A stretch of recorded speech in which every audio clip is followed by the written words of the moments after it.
What's going on, everyone? So Dorian Finney Smith being added to the Los Angeles Lakers gives them that upgrade at the 3 spot, gives them a legitimate 3-and-D wing. You saw a lot of that in the first game, and that was with him really not knowing what to do, where to be, right? He didn't even really practice. He was just there kind of introducing himself and meeting everybody. He even talked about, like, the highlight of his practice was asking LeBron for shoes.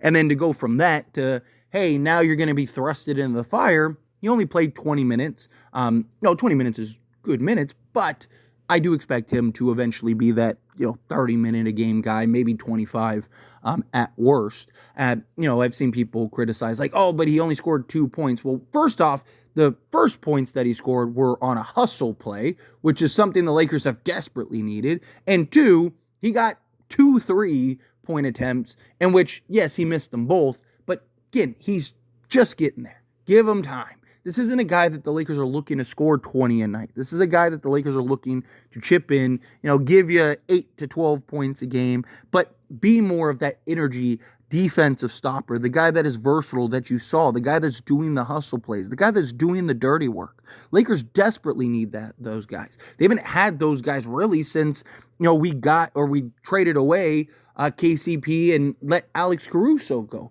Max Christie, he's been really good this year at doing the dirty work, but he's also inexperienced. He's 21 years old, right? He's not the guy ideally you want as your starter. He's the guy that you want as like your backup off the bench who's coming in and, 15 to 20 minutes a game that's just impacting in multiple ways. But with Dorian Finney-Smith and his continued integration into, I believe, the starting unit as well as just being kind of more of a key fixture, you got to really keep an eye on Rui Hachimura because it's going to be very interesting. I know a lot of Laker fans don't want to see Rui Hachimura traded.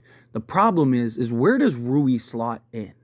Especially if the Lakers do go trade for a center. Because I've seen a lot of people are like, what's going to happen if LeBron needs rest or he gets the night off, right? Well, if the Lakers go get a center, then guess who's starting at the 4? It's Anthony Davis. Getting a center also would put more minutes for Anthony Davis, at the 4. And then also you have Dorian Finney-Smith, who is best at the 4. Oh, and you have, Jared Vanderbilt, who's returning, Christian Wood, who's returning. Like, the Lakers would have 5, 6, 7 guys that could all play the 4, even not counting Rui Hachimura. So trading Rui at the 4 makes sense, right? Like, because he's never going to get that role. And then even post LeBron, when LeBron leaves and retires, guess who's probably playing the 4 full-time?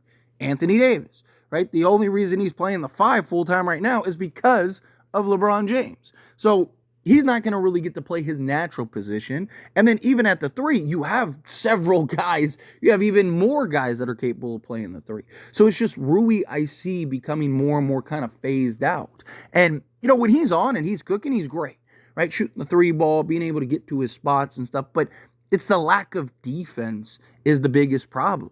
And if you can turn Rui into other needs, I just see the Lakers turning him into other needs. The Lakers are still shopping him, still shopping Gabe Vincent, right? They've played the whole we see him as a future piece. We don't want to just get rid of him. But they've also said that they still will trade him. Even in that same kind of report, it said that they're still open to trading him, right? If the right piece is there. If the Lakers didn't need anything else, right? If the Lakers were basically like a Valanciunas away, and it's like just trade Gabe Vincent and get Valanciunas and that's it, you're champion, then fine. Keep Rui, figure it out. I'd love to see him be on this team while we're hoisting a Larry O'Brien. But the reality is we're not. We're several pieces away still.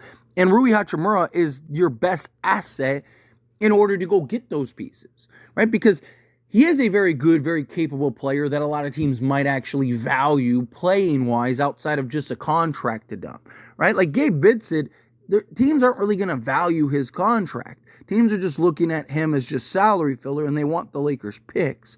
Also, maybe you could get a contending team that's like, hey, Gabe Vincent's a guy that'd be good for the playoffs, but chances are we're trading Gabe Vincent to a bad team. So that bad team is probably going to get something for Gabe Vincent, right? Where Rui's a guy that on a good team, a bad team, there's several teams that could actually use him, and there's several teams that actually could use a sizable forward where he might actually get to go and slot it and be proper and play the role that's necessary for him to actually play and get the minutes and opportunity. Also, just as a fan of Rui Hachimura, I want to see him go elsewhere, right? Like, if I remove my Laker bias for a moment, obviously I'd love to see the best version of Rui Hachimura on the Lakers, but realistically, I don't see that happening. And the Lakers would be best to get him somewhere where he can be that. And as a fan of Rui Hachimura, I'd love to see him get those opportunities. I'd love to see him go to a team in which they actually need a more physical bruising four, and now Rui can maybe jump up to like a 15-8 guy or something like that. Like, that would be awesome. I'd love that for him in his career. I do think he's a guy that could really make some noise and make an impact in the right situation. But it's about finding him that right situation. I do still expect the starting five to be the same, probably for a couple games. Could be wrong. Very possible that they get Dorian Finney Smith in the starting unit. Maybe they even do it over Max Christie. We'll see. Time will tell. But I think that that'll eventually be the first move, because I think eventually Rui will go to the bench, and then you'll see him go, and all of a sudden he's getting 20 minutes a game, and then, Vando and them are going to come back, and then all of a sudden he's getting, 15 minutes a game, right? Like, it's just, I think you're going to slowly see as time progresses, unless the Lakers trade him sooner, you're just going to see his role diminish more and more and more.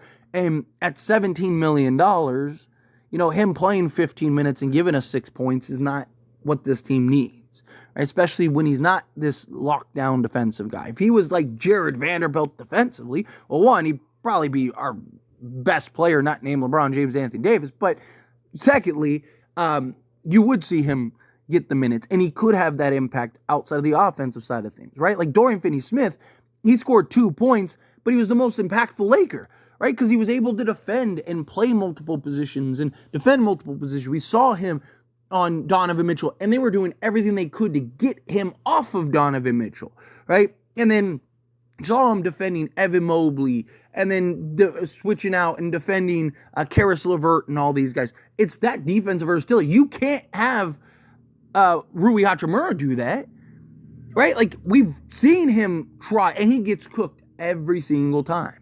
Dorian Finney-Smith at least is quick enough, even when he does get beat, to recover or funnel guys into like an Anthony Davis so he can clean things up. I just think the first stage that you're going to see is Rui start to fall out of the rotation here a little bit. Right? Not fully, because he is still good, but I mean, he's going to go from, 30 minutes a game to 20 minutes a game to out of the starting lineup to, and because the Lakers' biggest problem most nights and most games is that defense, is that perimeter defense. And if you watch that game, you saw Dorian Finney-Smith's impact. He had our best plus minus, not by like happenstance. Like, a lot of people will use plus minus, they'll be like, oh, look at, whatever, D'Lo was a plus 12, right? Like, or D'Lo has been was our best plus minus guy all season. Like, LeBron's been the worst, right? But LeBron is better and makes a bigger impact than D'Angelo Russell. It's just situational, right? Because it's based on the units that are out there and all of that, right? So, like, there's circumstances that go into plus minus. It's not just like an individual impact stat. But there's also times where plus minus does tell the story. And this was one of those times, right? If you understand what goes into plus minus, then yes, there is an argument for it. But also that stat can be deceiving at times. If you watched that game against the Cavs, you saw why he was our best plus minus. Because he had the impact immediately defensively. Every time the Lakers went down by double digits, they inserted Dorian Finney-Smith and immediately got back into the game. Right? Like, because he's out there, he's hustling, he's deflecting play. He had several steals that were created. He had like 3 or 4 off the top of my head where he didn't get credit for the steal because he wasn't the one that actually got the basketball, but he created the steals because of his pressure, because of his impact, right? There was a sequence where he was like on Donovan Mitchell. Yeah, I believe it was Donovan Mitchell. They set the screen. He ended up switching out. I think it was to Evan Mobley. They kicked the swing pass to, I think it was Strus in the corner, and then he closes out, and what was supposed to be just like easy catch and shoot, but he's so quick, long, and got there so fast that Strus didn't have time to get the ball up, so he gets stuck, and he throws the ball over to try to go, make a pass, and it led to a turnover, right?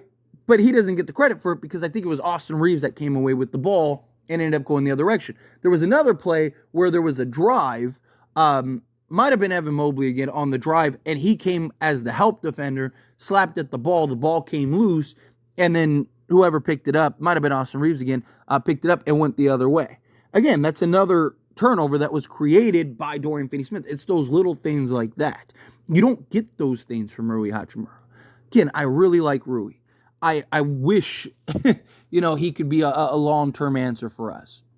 If we didn't have, Christian Wood and Jared Vanderbilt and all these other guys, then sure, yeah, keep Rui, right? But we do have these guys, and those other guys are probably just, especially if Austin Reeves can maintain the offensive output. I'm not saying 35 a game, but I'm saying, like, if he can just be consistently, 8 out of 10 games, 20 a night, Dorian Finney-Smith can come in and give you 8 to 12 a night. If the Lakers can go get, that backup center, even like a Valanciunas who go get you 12 to 15 a night, and then they bring in, say, like a Bruce Brown or a Lonzo or something like that, they give you another 10 to 12 a night, right? Like, now you have everything you need. You had to trade Rui in order to do that, right? So, but if the Lakers, like, really just needed a guy like Rui Hachimura, then fine, keep him. I just don't think if they pull off the trades that they want to pull off, in the end, you're going to need Rui Hachimura.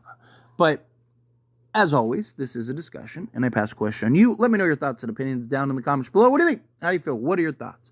Do you think, Rui's going to slowly start to phase out? It's kind of what I'm thinking here. I don't think it's going to happen, like, overnight, but I think, within the next, by, like, the midway of January, maybe towards the tail end of January, I think you're going to slowly start to see throughout this season, until up between now and the trade deadline, you're going to slowly start to see Rui Hachimura phase out more and more and more and more. But anyway, again, however you feel, let me know down in the comments below.